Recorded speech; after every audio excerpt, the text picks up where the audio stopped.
નમસ્કાર દર્શક મિત્રો, કલમ સંઘર્ષ ન્યૂઝમાં આપનું હાર્દિક સ્વાગત છે. હું છું મેઘા અગ્રવાલ અને જોઈએ આજના સમાચાર વિગતવાર. અમદાવાદમાં યોજાયેલી ભગવાન જગન્નાથજીની 149મી ઐતિહાસિક રથયાત્રા ભક્તિ, શ્રદ્ધા અને ઉત્સાહના માહોલ વચ્ચે સફળતાપૂર્વક સંપન્ન થઈ.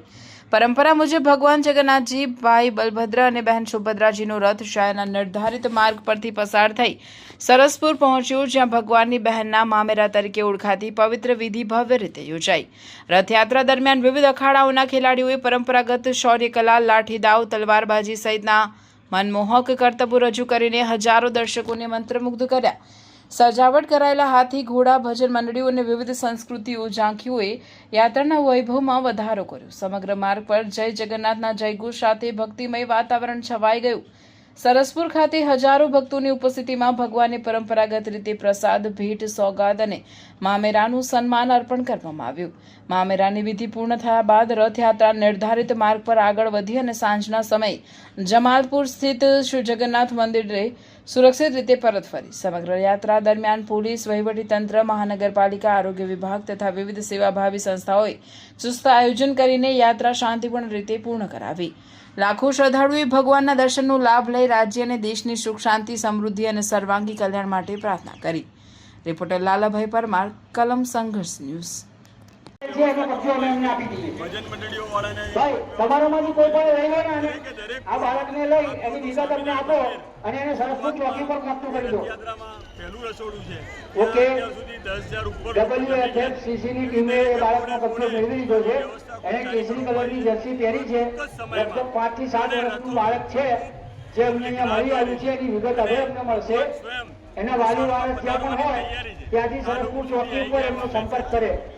સમયમાં અહીં ભગવાનના રથો એ પધારવાના છે અને સૌ એક નાનું બાળક અહીંયા સરસપુર ચાર રસ્તા ઉપર અમને અહીંયા મળી આવ્યું છે, જેને કેસરી કલરની જર્સી પહેરી છે, જે ચોકી ઉપર અત્યારે જઈ રહ્યું છે. કોઈ વ્યક્તિનું બાળક એનાથી વિખૂટું પડ્યું હોય તો અમારો અથવા સરસપુર ચોકીનો સંપર્ક કરી શકે. તમારું છે એ પરચુરણ નાખતા હોય છે ભગવાન ઉપર, એટલે દરેક લોકોને પોતપોતાની માન્યતા પ્રમાણે ત્યાં ચોકી પર જઈને લગાવી દો. ભીડ તમે અહીં જુઓ તો માથા જ ઘણા એવા છે. તમે અહીંથી ઊભા રહીને સળંગ જુઓ તો સળંગ પબ્લિક જ પબ્લિક છે અને ચારે બાજુ તમે ધાબા ઉપર જુઓ કે જ્યાં જુઓ ખૂબ પબ્લિક છે. ને આ પબ્લિક ભગવાનને આવકારવા માટે ખૂબ થનગની રહી છે અને મોસાળની બી પૂરી તૈયારી થઈ ગઈ છે. આ મોસાળ માટે તમે જુઓ તો મોસાળ માટેની સારી વ્યવસ્થા અહીં રણછોડજી મંદિરે કરી દેવામાં આવી છે.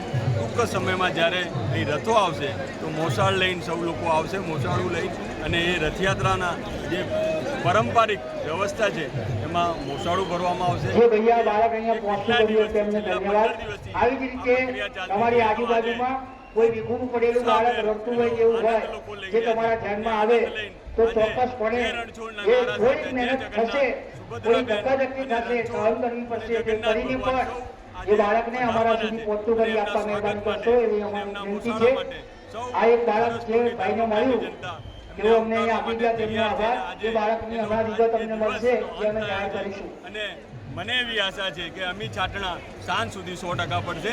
અમી છાટણા પડ્યા નથી પણ અમી છાટણા 100% પડશે, કારણ કે ભગવાન છાટણા વગર આ વ્યવસ્થામાં એની વ્યવસ્થા પૂરી ના થાય. એટલે સાંજે 7-8 વાગ્યા સુધી નિજ મંદિરે 10 વાગ્યા સુધી જ્યારે ભગવાન પહોંચવાની વ્યવસ્થા હશે ત્યારે 100% અમી છાટણા પડશે. તો મને પૂરો આશાવાદ છે. જય રણછોડ, જય જગન્નાથ.